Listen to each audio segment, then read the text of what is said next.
Magandang araw sa ating lahat mga boxing fans, saan mang panig ng mundo. Dalawang pares na labanan o bakbakan ang ating tatalakayin ngayon. Isa Pitbull Cross kontra Lamont Roach na kung saan nakataya dito ang WBC Interim World Super Lightweight ni Pitbull Cross. Sanibik Alim Canole kontra Reslandi Lara, nakataya ang IBF at WBO World Middleweight title ni Zanibek Alim Canole. Fight schedule December 6, 2025, nagaganapin sa Frostbank Center, San Antonio, United States of America. Sa mga labanan na ito, tayo po'y maghahayag ng sarili nating fight prediction, comparison at analysis. Na kung saan doon pa po lamang sa ating gagawin na comparison detalyado na inyong malalaman kung saan niya ba naging yamado, saan naging dihado itong mga maglalaban. Inanyayahan ko rin po kayo na panoorin ang buong video bilang karagdagang kaalaman para sa atin ng mga boxing fans. At hindi lang po yun. Marami rin po kayo makukuha mga basihan na posible makapagbibigay influensya sa inyong desisyon kung sino ang inyong papaboran. Bagamat, Andong Sports PH ay naghahayag po ng prediksyon, mga idols, nasa inyo pa rin po ang huling desisyon. Oo, bago naman natin ito simulan para po sa mga boxing fans na walang sawa na sumuporta, sumubaybay dito sa ating munting channel. Maraming salamat po. At sa mga boxing fans na bago pa po lamang napadpad, inanyahan ko rin po kayo na panuorin ang ating video at inanyahan ko rin po kayo na sana suportahan po sa pamamagitan ng pag-subscribe, like, and share. Maraming salamat po. So simulan na natin ang ating talakayan. Unahin natin na tatalakayin ang bakbakan sa pagitan ng Isaac Cruz kontra Lamont Roach, na kung saan magsisilbing ang challenger si Lamont Roach sa WBC Interim World Super Lightweight ni Cruz. Alamin muna natin ang mga background dito sa magkabilang panig dahil yan po ating gagamitin referensya mamaya sa ating gagawing comparison. Unahin natin sa panig ng challenger, Lamont Roach. Bilang sa professional boxer, si Roach po ay membre sa kartada. 25 wins, with 10 wins coming by way of knockout, may isang talo at 2 tabla. May edad na 30 anyos, height 5 foot and 7 inches, reach 68 inches, orthodox ang stance, knockout ratio 40%. Last fight, March 1, 2025, naging world title challenger sa Lamont Roach sa WBA World Lightweight title ni Gervonta Tank Davis, na kung saan nauwi sa majority draw ang kanilang sagupaan. Eksperyensya, karanasan ni Lamont Roach. Kasalukuyang world champion ng WBA sa super featherweight division itong si Lamont Roach. Oo. Mga nakalaban nito na masasabi natin nakapagbibigay ng magandang eksperyensya. Laban niya kay Jamel Herring na kung saan dyan siya unang natalo or nakatikim ng talo sa unang pagkakataon. Hector Luis Garcia, dyan siya nag-world champion.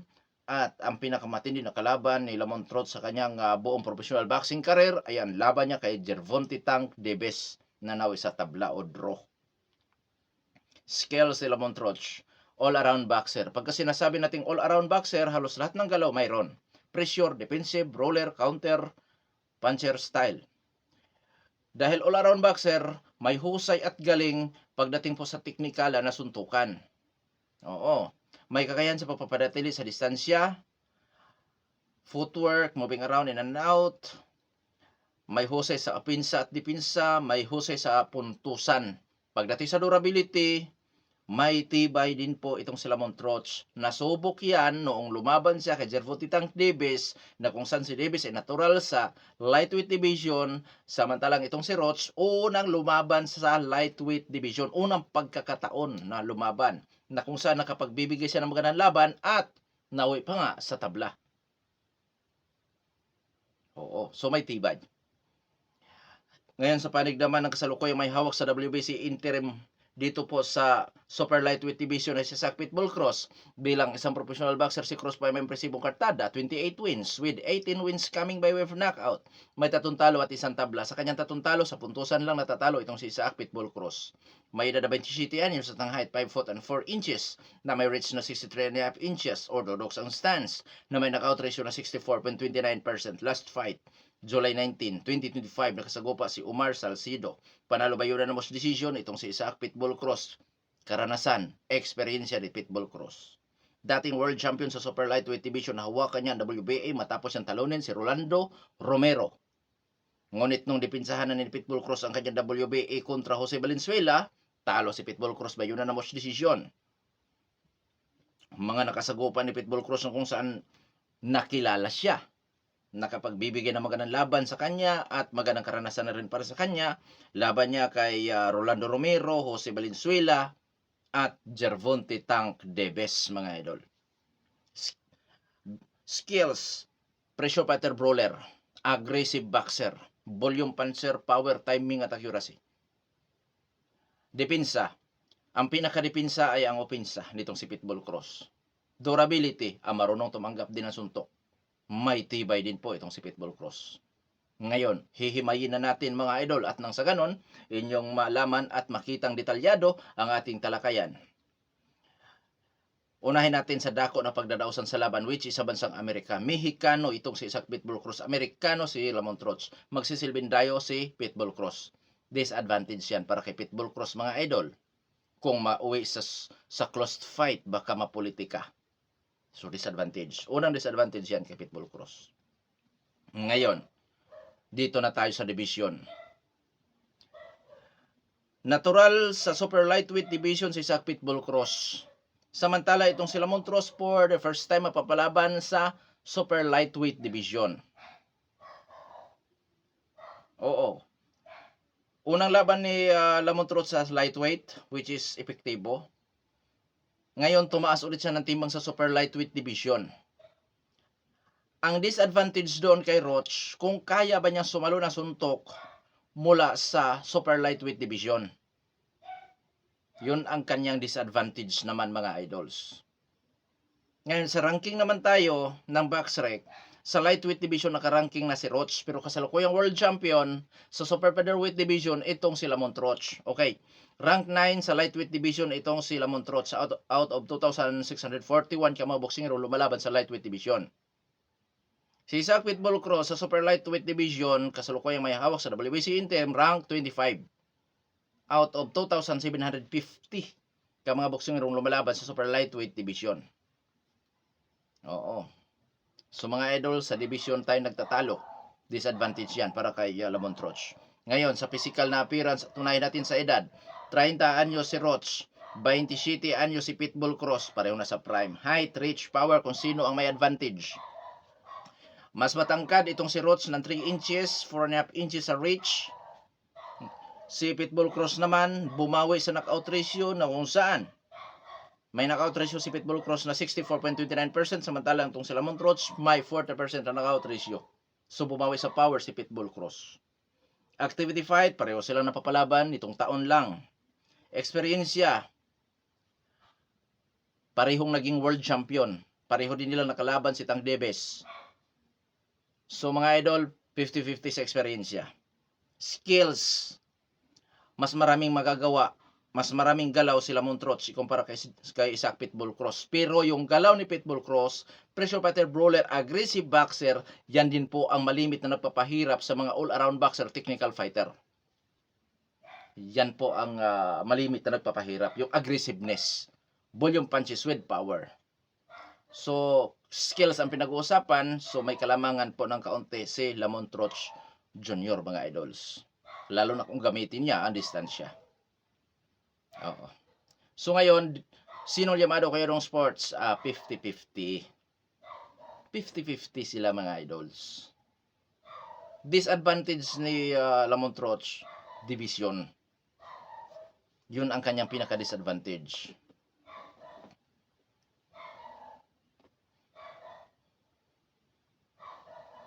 Kay Pitbull Cross naman, dayo. At yun lang. At lugi siya sa height, reach. Dahil lalo na't marunong gumamit sa distansya si Roach. Pero yung power at aggressiveness naman ni Isaac Pitbull Cross, ang panlaban yan dyan. Kaya 50-50 ito sa ating comparison. Prediction.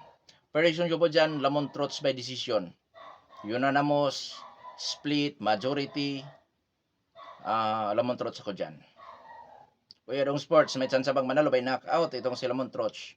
Ang sagot ko dyan, mga idol, this is boxing, anything can happen. Pero hindi ako kumbinsido talaga. This is boxing, anything can happen. Ibig sabihin, mga idol, may posibilidad, may pag-asa na manalo by knockout itong si Lamont Roach. Dahil boxing ito, suntukan ito, sakitan ito, mga idols. Mga anong round? Later rounds. 10, 11, 12. Posibleng may ganong na kung saan doon sa mga later rounds, pwedeng may magbago sa galaw ni Pitbull Cross or siyempre dito kay Roach din. Nga 50-50 ito. Oo, pero pabor ako kay Lamont Trots diyan. Sa panig ni Isaac Pitbull Cross, once na mapasok niya ang range, makat niya ang ring, yun ang kanyang tsansa na makapagpatama din ng mga solido. Na kung saan posible din na ma-overwhelm sa aggressiveness ni Pitbull Cross itong si Lamont Roach at matalo si Roach by unanimous decision, split decision, majority decision. Dahil may kakunatan or may tibay din itong si Lamont Roach. Kuya Dong Sports, may chance bang manalo by knockout itong si Isaac Pitbull Cross? Oo naman, kung ating titingnan, ang kanyang knockout ratio, 64.29% ang kanyang knockout ratio, tapos natural pa siya sa timbang. Oo. 1-9. 1-9 at kahit pa doon sa liter rounds, may tsansa pa itong si Pitbull Cross. Bakit? Natural sa timbang at sa kanyang galawan po mga idol, matindi ang kanyang stamina. Matindi ang kanyang hangin. Take note, magastos sa hangin. Sa stamina, itong galaw ni Pitbull Cross, agresibo. Kaya hindi kata-katakang mananalo din yan mga idols. Kaya nga 50-50 sa ating ginagawang comparison. Pero ang problema nga lang dyan kung magtatatakbo itong si Lamont Roach. Kung gamitin ang distansya. Kung ang gusto lamang ni Lamont Roach ay ang manalo, ay madaling mabasa ang galaw ni Pitbull Cross. Abanti at abanti lang yan. Tandaan natin na all-around boxer to. Pero magandang laban to. Lalo na kung makat ni Pitbull Cross ang ring ang distansya. Which is marunong si Pitbull niyan. Di na bago para kay Pitbull ang height and disadvantage itong si Lamont Roach. So ngayon dadako naman tayo sa labanan sa pagitan ni Sunny Vic Alimcanoli at Erislandy Lara. Alamin muna natin ang mga background dito sa magkabilang panig. At unahin natin sa panig ng challenger, Erislandy Lara. Bilang isang professional boxer, may impresyon kartada itong si Erislandy Lara. 31 wins with 19 wins coming by way of knockout, may 3 talo at 3 tabla na rin. Sa kanyang 3 talo, sa puntusan lang ito natatalo. Sa ngayon may edad na 42 anyos itong si Erislandy Lara. Height 5 foot and 9 inches na may reach na 75 inches. Southpaw stance, ang country 61.29%. Last fight, September 14, 2024, nakasagupa si Danny Garcia. Panalo by referee technical decision sa ikasyam na round itong si Erislandy Lara. Eksperyensya. Dating world champion din po itong si Lara. Oo. Sino-sino ba ang mga nakasagupa ni Lara? Magngalan lang tayo ng iilan.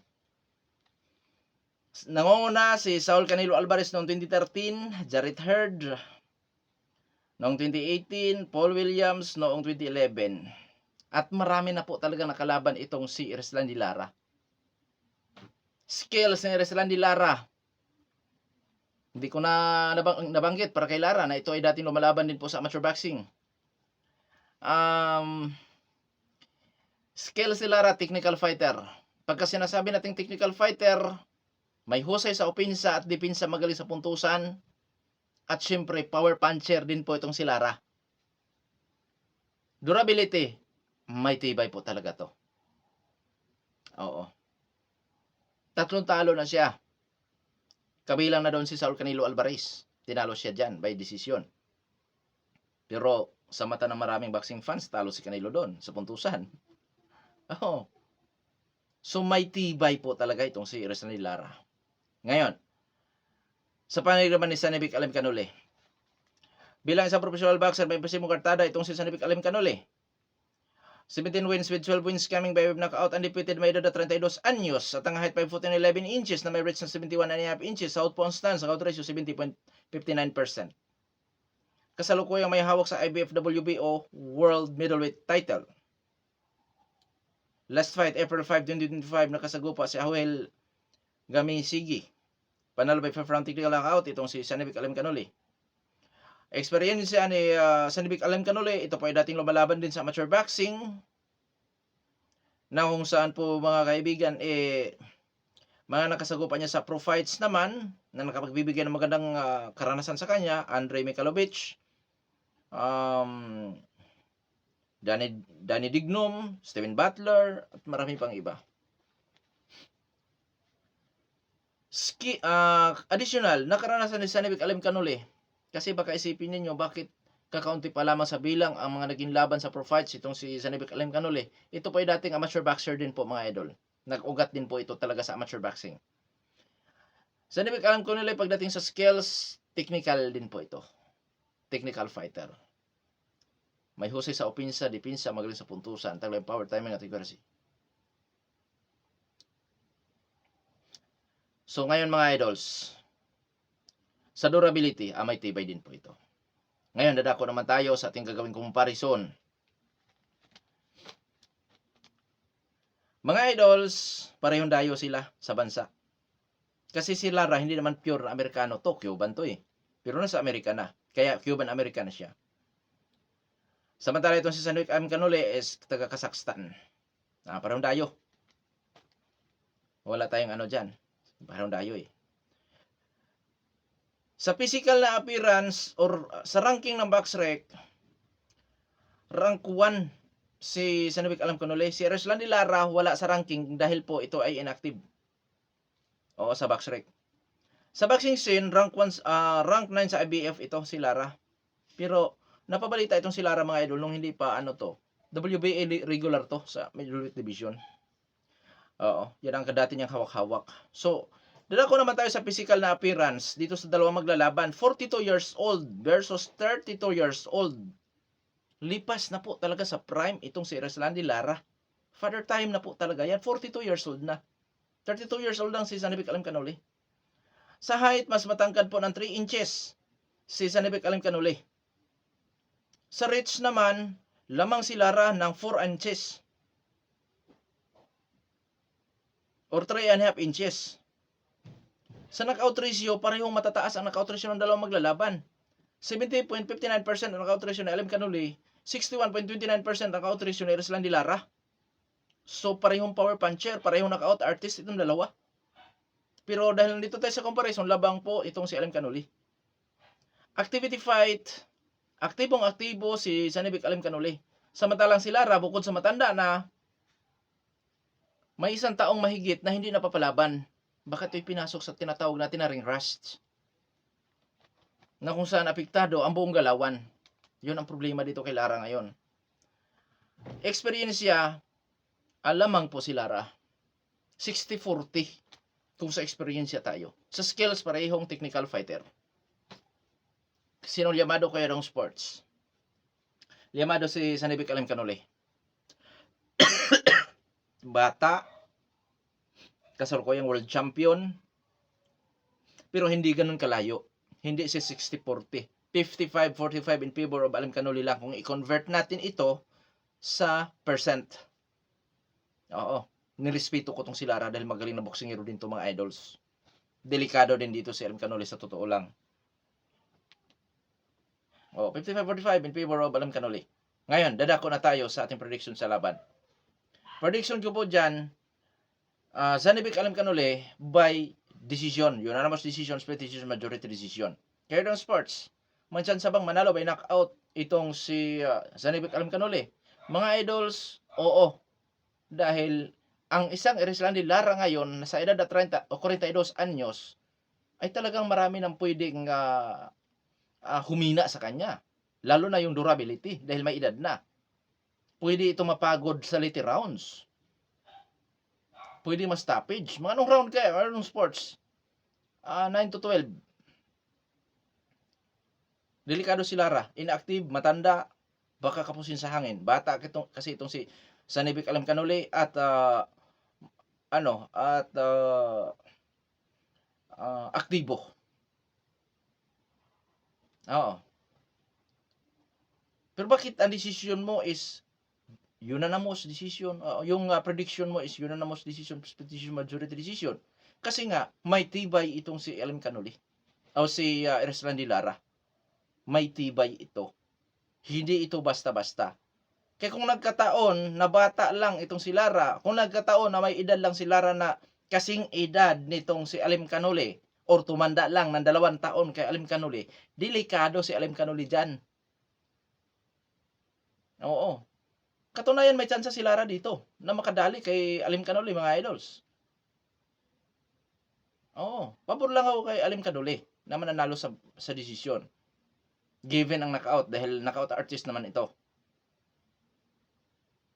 Ngayon, sa panig naman ni Lara, dahil pabor nga ako kay Alim Canole.